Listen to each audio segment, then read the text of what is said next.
Kindly आप लोग group पे जो लोग ज्वाइन कर चुके हैं ग्रुप पे एक मैसेज कर दें कि क्लास स्टार्ट हो गई है, ज्वाइन कर लें मीटिंग।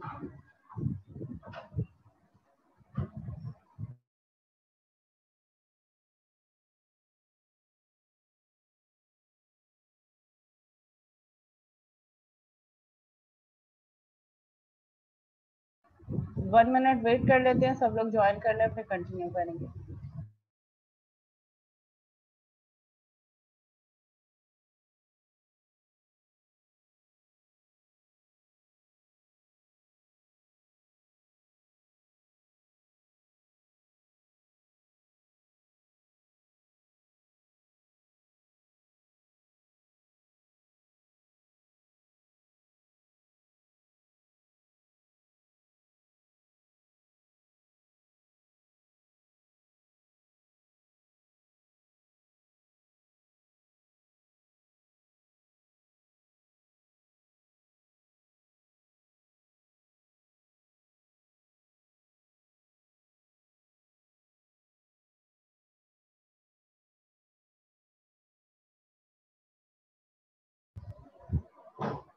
ओके क्लास कंटिन्यू करते हैं। हम एनालिसिस फेज की एक्टिविटीज डिस्कस कर रहे थे। फर्स्ट एक्टिविटी है हमारे पास गैदर द बिजनेस रिक्वायरमेंट। सबसे पहले हम बिजनेस रिक्वायरमेंट को गैदर करेंगे। देन उसके बाद joint application development Z.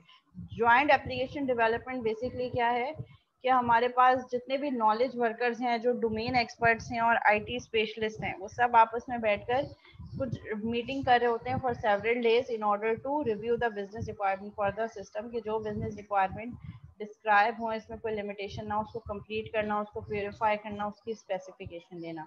So that process is called joint application development, जिसमें आपके जितने भी डोमेन एक्सपर्ट्स हैं, आईटी स्पेशलिस्ट हैं, नॉलेज वर्कर्स हैं, सब आपकी जो है वो बिजनेस रिक्वायरमेंट्स को रिव्यू कर रहे होते हैं। Then next phase is prioritize the requirements. Business requirements list down हो गई, उसके बाद next phase is prioritization. Prioritization is numbering. आपने जो बिजनेस रिक्वायरमेंट्स लिस्ट डाउन की हैं, आप उनको एक प्रॉपर ऑर्डर दें कि ज़्यादा सिग्निफिकेंट कौन सी है।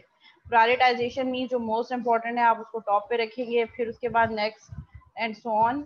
ऊपर आपके पास सबसे पहले जो है वो मोस्ट इंपॉर्टेंट रिक्वायरमेंट्स और फिर उसके बाद सारी लीस्ट इंपॉर्टेंट आती जाएगी। प्रायोरिटाइजेशन इसलिए इंपॉर्टेंट होती है कि आप सारी की सारी चीज़ें प्रोबेबली नहीं कर सकते, इसलिए प्रायोरिटाइजेशन ज़रूरी है कि at the end of project वो फीचर जो लिस्ट डाउन है, पहले आपको पता हो कि इनकी प्रायोरिटी ज़्यादा है तो हमें इन पे ज़्यादा फोकस करना पड़ेगा। Then user sign off on this document. इस डॉक्यूमेंट में आप क्या करेंगे, अपनी बिजनेस रिक्वायरमेंट को प्रायोरिटाइज करेंगे, लिस्ट डाउन करेंगे, नंबरिंग करेंगे, ऑर्डरिंग करेंगे और उसको एक फॉर्मल कॉम्प्रिहेंसिव डॉक्यूमेंट में लिस्ट डाउन करेंगे। एक प्रॉपरली फॉर्मेटेड डॉक्यूमेंट होगी जिसका एक प्रॉपर फॉर्मेट गिवन होगा, उस फॉर्मेट के अंदर आप उन रिक्वायरमेंट्स को लिस्ट डाउन करेंगे और फिर यूजर उस डॉक्यूमेंट को साइन ऑफ करेगा कि हाँ ये मेरी रिक्वायरमेंट्स हैं जिसकी बेसिस में मैं ये प्रोजेक्ट बनवाना चाह रहा हूँ। तो जिसकी बेसिस पे आपके प्रोजेक्ट का स्कोप यहाँ पे जाके फाइनलाइज हो जाएगा। नेक्स्ट फेज होगा डिजाइन फेज। डिजाइन फेज में आप क्या करेंगे, build a technical blueprint of how the propose system will work. कि आपने जो है एक टेक्निकल टेम्पलेट बना दिया कि टेक्निकली आपका सिस्टम कैसे काम करेगा। एक्चुअल इम्प्लीमेंटेशन नहीं है, लेकिन डॉक्यूमेंटेशन के थ्रू आपने सिस्टम का पूरा फ्लो बता दिया। Two primary design activities are, first one is design the technical architecture। इस technical architecture में आप हार्डवेयर बताएंगे कि हार्डवेयर कौन कौन सा रिक्वायर होगा सॉफ्टवेयर को वर्क करने के लिए, सॉफ्टवेयर कौन कौन से चाहिए, नेटवर्किंग का क्या इंफ्रास्ट्रक्चर चाहिए, कौन से नेटवर्क पे चलेगा उसकी क्या रिक्वायरमेंट्स हैं, और क्या क्या अदर इक्विपमेंट्स हैं जो रिक्वायर्ड होंगे इस सिस्टम को रन करने के लिए। तो वो सारी चीज़ें आपके टेक्निकल आर्किटेक्चर के अंदर आप लिस्ट डाउन करेंगे। सेकेंड डिजाइन एक्टिविटी क्या है, डिजाइन सिस्टम मॉडल्स। इसमें आप जीयूआई स्क्रीन्स बनाएंगे कि यूजर इंटरफेस क्या होना चाहिए सिस्टम का। डेटाबेस डिजाइन होगा, पेपर वर्क पे सारी चीजें होंगी, एक्चुअल नहीं। अगर हाँ आपने प्रोटोटाइपिंग की है तो प्रोटोटाइपिंग भी यहाँ पे जीयूआई स्क्रीन में वो प्रोटोटाइपिंग स्क्रीन यूज हो सकती है। डेटाबेस डिजाइन होगा, क्लास डायग्राम होगा, रिलेशनल मॉडल होगा, रिलेशंस कौन से होंगे, उनके कौन कौन से कॉलम्स होंगे, फॉरेन कीज, प्राइमरी कीज, वो सारे आप पेपर वर्क पे बनाएंगे। रिपोर्ट फॉर्मेट्स बनाएंगे कि अगर कोई रिपोर्टिंग पैरामीटर है तो वो रिपोर्ट का फॉर्मेट क्या होगा।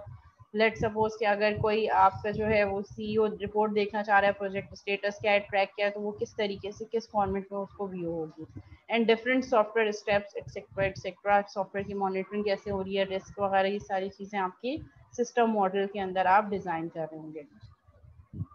Starting with design, you take on less of an active participation role and act more as a quality control function, ensuring that the IT people are designing a system to meet your needs. जब आप design पे काम कर रहे होंगे तो उसमें आपका मेन फोकस क्या होगा, क्वालिटी कंट्रोल, कि हम इतना अच्छा डिजाइन बनाएं कि जिससे हमारा जो कोड हो वो क्वालिटी कोड हो, उसमें बग्स और एरर्स कम से कम हो, और आपकी जो बिजनेस रिक्वायरमेंट्स हैं, जो नीड्स हैं, वो भी फुलफिल होनी चाहिए और क्वालिटी भी अचीव होनी चाहिए। Next phase is development phase. Development phase में आप क्या कर रहे होंगे, जो डिजाइन डॉक्यूमेंट्स आपने बनाई हैं डिजाइन फेज में, डिजाइन वाले फेज से एज एन आउटकम आप लेंगे और उसको एक्चुअल सिस्टम में ट्रांसफॉर्म कर देंगे, यानी कि actual code, actual database creation, वो सब यहाँ पे हो रही होगी। Two primary database development activities are build the technical architecture, build the database and programs. Both of these activities are mostly performed by IT specialists. IT specialist ये दोनों काम कर रहे होंगे, जिसमें developers आ गए, coders हो गए, ये सब लोग। Testing phase verifies that the system works and meets all of the business requirements defined in the analysis phase. यहाँ पे आपने analysis phase में जो business requirements बताई हैं उसी की basis पे आप अपने system को test कर रहे होंगे। Two primary activities testing की क्या है, write the test condition. Test conditions the detailed steps the system must perform along with the expected result of each step. Her step जो आपके system को perform करना है उसका एक्सपेक्टेड रिजल्ट और एक्चुअल रिजल्ट। लेट सपोज जैसे मैंने आपको यूजर नेम और पासवर्ड की एग्जांपल दी, तो एक्चुअल टेस्ट करने से पहले आप ये टेस्ट के कंडीशन बताएंगे कि हम यूजर नेम और पासवर्ड एंटर करेंगे, अगर यूजर नेम एंड पासवर्ड दोनों करेक्ट हो जाता है तो एक्सपेक्टेड रिजल्ट क्या है, सिस्टम जो है वो आगे प्रोसीड कर जाए और लॉगिन हो जाए। फिर उसके बाद अगर यूजर नेम करेक्ट है और पासवर्ड गलत है तो एक्सपेक्टेड रिजल्ट, पहले आप सारे सिनेरियोज और उसके एक्सपेक्टेड रिजल्ट लिस्ट डाउन करेंगे। अभी हम टेस्टिंग नहीं कर रहे, अभी हम सिर्फ टेस्ट केसेस बना रहे हैं, टेस्ट कंडीशंस बता रहे हैं। फिर उसके बाद आपने टेस्ट केसेस लिख दिया, अब आप उस पर टेस्टिंग करेंगे। अब आप valid user name, valid password enter करेंगे और लॉगिन का बटन प्रेस करेंगे, देखेंगे सिस्टम कैसे परफॉर्म कर रहा है। जो अगर वो नेक्स्ट पेज पे ले गया, मेन स्क्रीन पे ले गया, तो आप एक्सपेक्टेड रिजल्ट के आगे एक और कॉलम होगा एक्चुअल रिजल्ट। जो एक्चुअल रिजल्ट आ रहा है आप एक्चुअल रिजल्ट कॉलम के नीचे वो रिजल्ट लिख देंगे। अगर आपका एक्सपेक्टेड रिजल्ट और एक्चुअल रिजल्ट दोनों मीट हो गया, दोनों सेम है, इसका मीनिंग है कि आपका टेस्ट पास हो गया, नहीं तो टेस्ट फेल हो गया। अगर टेस्ट फेल हो जाता है तो फिर उस केसेस में आपको कोड को दोबारा से व्यू करना पड़ेगा, फिर दोबारा से करेक्शन करने के बाद आप दोबारा से रीटेस्ट करेंगे। Perform the testing of the system. ठीक है, 4 तरह की टेस्टिंग होती है, unit testing, system testing, integration testing and user acceptance testing. ठीक है, यहाँ पे हमारे पास आई गेस ये जो नेम है ये आगे पीछे हो गए, सिस्टम टेस्टिंग एंड देन पहले integration testing and then system testing. Flow में आपको बता देती हूँ क्या होगा। जैसे यूनिट टेस्टिंग, नाम से ही पता चल रहा है, यूनिट मींस वन। आपने एक मेथड लिखा उसको टेस्ट कर लिया, फिर एक और मेथड लिखा उसको टेस्ट कर लिया। यहाँ पे हम एक कॉन्सेप्ट स्टब और ड्राइवर का भी यूज करते हैं। जब हम टेस्टिंग का टॉपिक पढ़ेंगे तो उसमें हम देखेंगे कि हम टेस्टिंग मॉड्यूल बाय मॉड्यूल कैसे करते हैं। लेट सपोज अगर एक मेथड दूसरे मेथड को कॉल कर रहे हैं और मैंने यूनिट टेस्टिंग करनी है, तो उसमें मैं एक डमी कोड से रिप्लेस कर दूंगी एक्चुअल कोड को और उस यूनिट को टेस्ट कर दूंगी कि वो प्रॉपर्ली वर्क कर रहा है या नहीं कर रहा। ठीक है, तो यूनिट टेस्टिंग बेसिकली ये है कि आपने एक कोड का मॉड्यूल लिखा और उसको टेस्ट कर दिया, दैट इज यूनिट टेस्टिंग। फिर नेक्स्ट मेथड लिखा उसको, यानी कि इंडिविजुअल तमाम आपने मॉड्यूल्स को one by one separately test कर दिया। फिर उसके बाद होगी इंटीग्रेशन टेस्टिंग। इंटीग्रेशन टेस्टिंग में आपके पास क्या होगा, जो आपने इंडिविजुअल मॉड्यूल टेस्टेड मॉड्यूल्स हैं उनको जब आपने एक दूसरे के साथ इंटीग्रेट कर दिया, यानी कि अब मेथड एक मेथड दूसरे मेथड को कॉल कर रहा है, वैल्यूज पास कर रहा है, पैरामीटर्स पास हो रहे हैं, रिटर्न हो रही है टाइप, इंटीग्रेट करने के बाद आप टेस्ट करेंगे कि वो मॉड्यूल जो इंडिविजुअली सही रन कर रहे थे आफ्टर इंटीग्रेशन भी वो प्रॉपर वर्क कर रहे हैं या नहीं कर रहे। इंटीग्रेशन टेस्टिंग सक्सेसफुल हो गई, फिर उसके बाद आप जाएंगे सिस्टम टेस्टिंग में। System testing verifies that separate systems work together. ये यहाँ पे ये हो गया कि ये हेडिंग थोड़ी सी चेंज हो गई है, यहाँ पे आएगा इंटीग्रेशन और यहाँ पे आएगा system.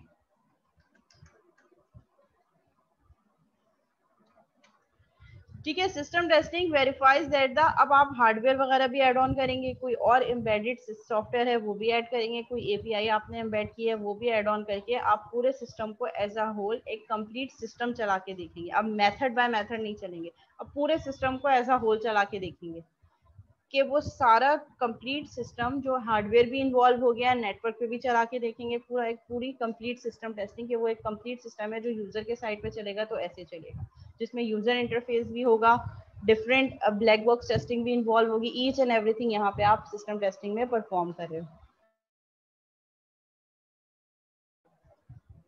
Then last would be user acceptance testing, UAT. UAT is further divided into two portions, alpha testing and beta testing. User acceptance testing में आप अपनी in-house development कर रहे होते हैं, जिसमें आप सारी बिजनेस रिक्वायरमेंट से अपने सिस्टम को कंपेयर करके देख रहे होते हैं, और उसमें कुछ क्लासेस ऑफ यूजर्स को भी आप इन्वॉल्व कर लेते हैं। लेट्स से 2-3 क्लाइंट्स को बुला लिया और अपने ही जहां आपने सॉफ्टवेयर डिजाइन किया है वहीं पे आपने सॉफ्टवेयर को चला के टेस्ट करके देख लिया, that is alpha testing. Alpha testing successful हो गई तो आप बीटा टेस्टिंग करते हैं। बीटा टेस्टिंग मीन्स अभी आपने सॉफ्टवेयर को लॉन्च नहीं किया, बल्कि उस सॉफ्टवेयर को कस्टमर साइड पे for the testing purpose launch करा, और फिर कस्टमर्स के साथ बैठ के उसको टेस्ट किया उसी एनवायरनमेंट में जहां एक्चुअल उसने चलना है। कस्टमर उसको टेस्ट करेगा, टेस्ट करने के बाद जो एरर रिपोर्ट होंगे आप उसको नोट करेंगे अपने पास, उसको करेक्ट करेंगे, उसके बाद दोबारा बीटा टेस्टिंग परफॉर्म करेंगे जब तक कस्टमर सेटिस्फाई नहीं हो जाता। जैसे ये टेस्टिंग कंप्लीट हो गई, सारी टेस्टिंग कंप्लीट हो गई, फिर उसके बाद आप उसको इम्प्लीमेंटेशन करेंगे। Implementation phase distribute the system to all of the knowledge workers and they begin using the system to perform their everyday jobs. जिस क्लाइंट के लिए आपने सिस्टम बनाया उसके हैंड ओवर कर देंगे, उसको अब डेली बेसिस पे, नॉर्मल बेसिस पे उसको यूज करना स्टार्ट कर देंगे। Two primary implementation activities are write detailed user documentation, user documentation के सिस्टम को यूज कैसे करना है, and provide training for the system users. Online training run over the internet, और इंटरनेट पे आपने कोई वेबसाइट पे ट्यूटोरियल बना के दिखा दिया, और ऑफ अ सीडी रोम, कोई सीडी पे आपने ट्यूटोरियल डाल दिया कि वो प्लग इन करके आपको बता दे कि यूज किस तरीके से करना है, या आपने वर्कशॉप ट्रेनिंग कंडक्ट की, ठीक है, एक सेमिनार की तरह कोई क्लासरूम बना दिया जिसमें मल्टीमीडिया पे आपने चला के बता दिया एज एन इंस्ट्रक्टर, जो इंस्ट्रक्टर होगा वो सारी चीजें यूजर को बता रहा होगा तो उसने कैसे यूज करनी है। अच्छा, हम बस यहाँ मेंटेनेंस एक स्लाइड और पढ़ते हैं, फिर उसके बाद क्लास एंड करते हैं। ठीक है, राइट इम्प्लीमेंटेशन मेथड। जब हम इम्प्लीमेंटेशन कर रहे होते हैं तो हमारे पास डिफरेंट वेज ऑफ इम्प्लीमेंटेशन होते हैं। We can have parallel implementation, branch implementation and pilot implementation. Parallel implementation जिसमें न्यू सिस्टम जो आपने डिजाइन किया है वो, और जो उससे पहले ओल्ड सिस्टम चल रहा था, दोनों साइमल्टेनियसली पैरेलल में काम कर रहे हैं। लाइक ओल्ड भी चल रहा है और पैरेलल भी, न्यू भी चल रहा है। ये हम यूजली तब करते हैं जब हम टोटली सेटिस्फाई नहीं होते हैं कि नया सिस्टम कम्प्लीटली जो है वो ओल्ड सिस्टम को डिस्कार्ड करके काम कर सकता है। ठीक है, जब हमें लग रहा हो कि नए सिस्टम में कुछ प्रॉब्लम है और प्रीवियस सिस्टम वर्क कर रहा है, उसमें डेटा है, तो हम डायरेक्ट उसको डिस्कार्ड नहीं करते, दोनों को पैरेलल में चला के देखते हैं, ताकि इन केस अगर न्यू सिस्टम क्रैश हो जाए, डाउन हो जाए, तो बैकअप में दूसरा सिस्टम वर्क कर रहा हो। फ्लंज इम्प्लीमेंटेशन वो होती है जिसमें हम प्रीवियस को डायरेक्ट डिस्कार्ड कर देते हैं और नया वाला डायरेक्ट स्टार्ट करते हैं, और प्रीवियस वाला जो है वो रिमूव करके वो बिल्कुल ही, मतलब अब वो यूज ही नहीं हो रहा, अब टोटली फोकस हमारा न्यू सिस्टम पे वही काम कर रहा है। पायलट इम्प्लीमेंटेशन ये होती है कि आप अपने प्रोजेक्ट को जिस ऑर्गेनाइजेशन में उसको चलना है उसमें डिपार्टमेंट बाय डिपार्टमेंट या ग्रुप वाइज चलाना शुरू करें, कि पहले कुछ लोग उसको यूज करें, फिर आहिस्ता आहिस्ता ग्रेजुअली आप लोग ऐड करते चले जाएं, सो दैट आपको सिस्टम की परफॉर्मेंस भी पता चलती रहे कि जब यूजर्स और ऐड हो रहे हैं तो सिस्टम की परफॉर्मेंस तो अफेक्ट नहीं हो रही। तो ये आपको इम्प्लीमेंटेशन मेथड देखने पड़ते हैं। It depends on scenario, it depends on organisation structure and it depends on project complexity as well. Last phase is maintenance. Monitor and support the new system to ensure it continues to meet the business goals. आप साथ साथ start के कुछ time पे maintenance phase में नए system को monitor भी करेंगे, और साथ साथ जो बग्स वगैरह प्रॉब्लम्स आ रहे हैं आप उसको साथ साथ चेंज भी करते रहेंगे, करेक्ट भी करते रहेंगे। Two primary maintenance activities are build a help desk to support the system users. Help desk, a group of people who respond to knowledge workers questions. अगर यूजर्स को यूज करते हुए कोई प्रॉब्लम आ रही है तो आपने एक नंबर बता दिया कि ये नंबर है, आप इनसे कांटेक्ट कर सकते हैं। या आपने कोई हेल्प डेस्क मैनेजर बना दिया कि ये ग्रुप है, आप इस ग्रुप पे कांटेक्ट कर सकते हैं, ये लोग आपको गाइड करेंगे, या कोई ब्लॉग भी हो सकती है, कोई फॉरम भी हो सकता है, टोटली अप टू यू कि आप मेंटेनेंस किस तरीके से प्रोवाइड करें।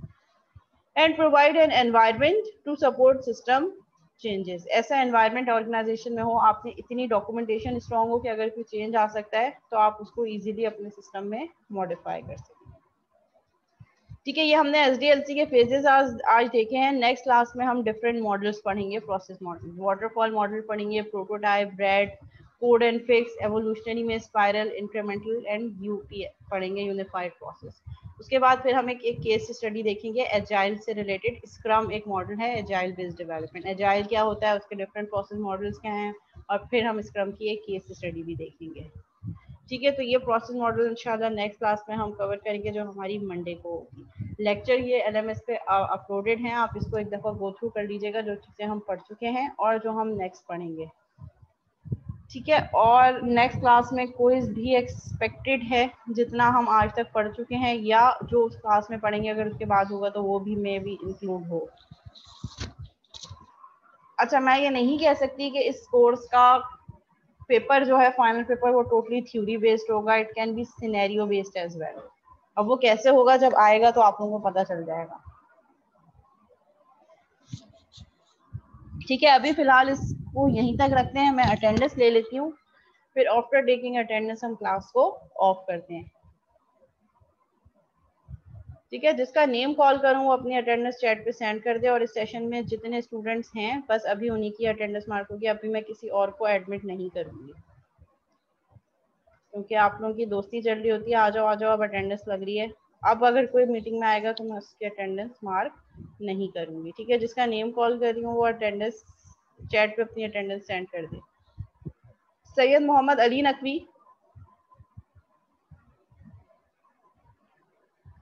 सैयद मोहम्मद अली नकवी, फवाद महमूद सिद्दीकी,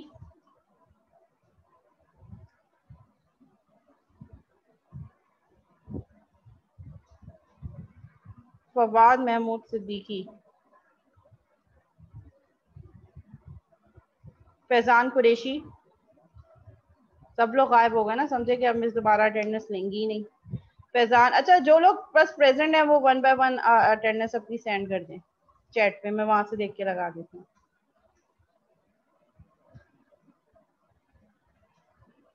ठीक है, तलहा प्रेजेंट हैं, मोहम्मद हमजा प्रेजेंट हैं, अब्दुल हादी प्रेजेंट हैं, मुबशिर अहमद प्रेजेंट हैं। ठीक है, स्क्रीनशॉट ले लेती हूँ।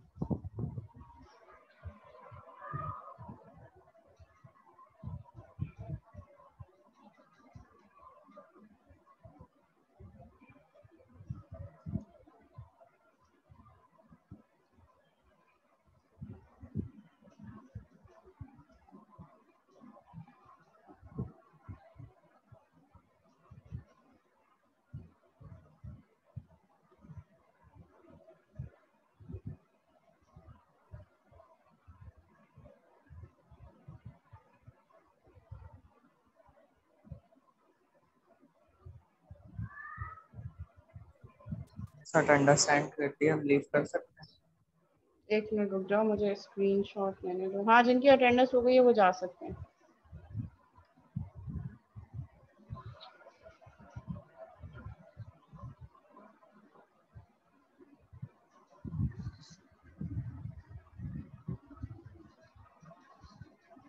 अच्छा, मैं एक दफ़ा कॉल भी कर लेती हूँ, उस पर भी आपको बता दें, क्योंकि ऐसे जो है थोड़ी सी प्रॉब्लम हो रही है, देखने में टाइम लग रहा है। ठीक है, तो मैं नेम ओके कॉल कर रही मैडम। हूँ, जो जो प्रेजेंट है वो ओके। चैट पे सेंड कर दें। मोहम्मद हसन अहमद, शाहजेब अजहर, अब्दुल हादी। ओके हसान, आपकी मान कर दी है। Abdul Hadi present. Tahir Hussain, Saifullah Abdul Sattar, Mohammad Saad, Hafiz Ehsan Farooqui, Hafiz Ehsan Farooqui, Fasi Amjad, Fasi Amjad, Mohammad Fahad, Sabeen Zafar, Talha Khan, Palwasha Ramzan. Ma'am Talha Khan present. Okay, Haris Rehman. Haris Rehman. Mubashir Ahmad Khan. Hasnain Sabir. Maliha Khan. Maliha Khan. Syed Zakir Abbas.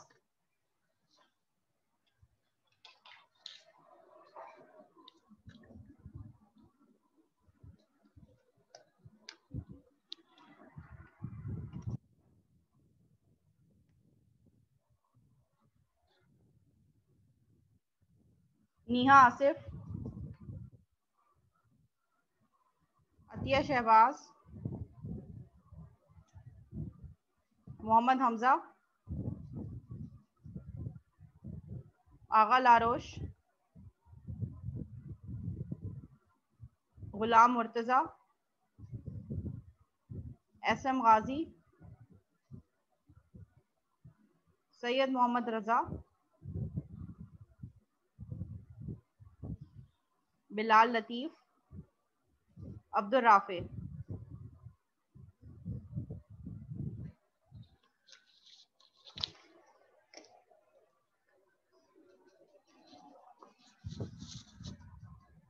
Okay, मेरे पास जो स्टूडेंट जो है वो प्रेजेंट आ रहे हैं सेकंड सेशन में।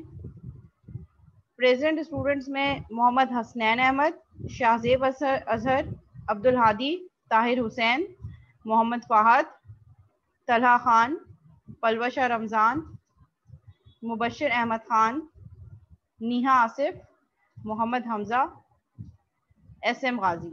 ये स्टूडेंट प्रेजेंट है सेकंड सेशन में। इसके अलावा एनीवन एल्स की कोई और प्रेजेंट है जिसकी अटेंडेंस मिस हो गई हो?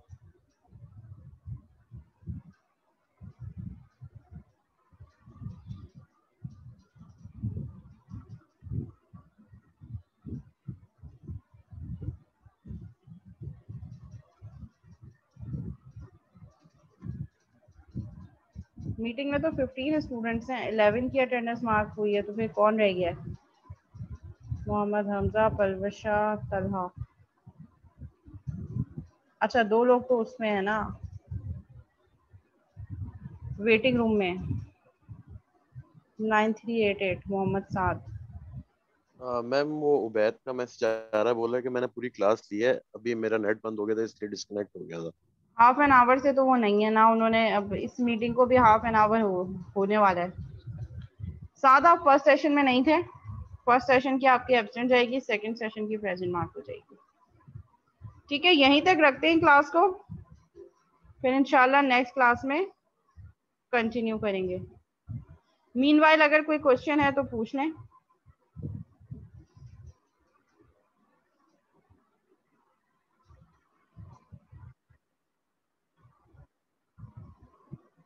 ठीक है, चलें फिर एंड करते हैं क्लास। टिल देन अल्लाह हाफिज़। इंशाल्लाह नेक्स्ट क्लास जो कि मंडे को है उसमें फिर यहीं से कंटिन्यू करेंगे।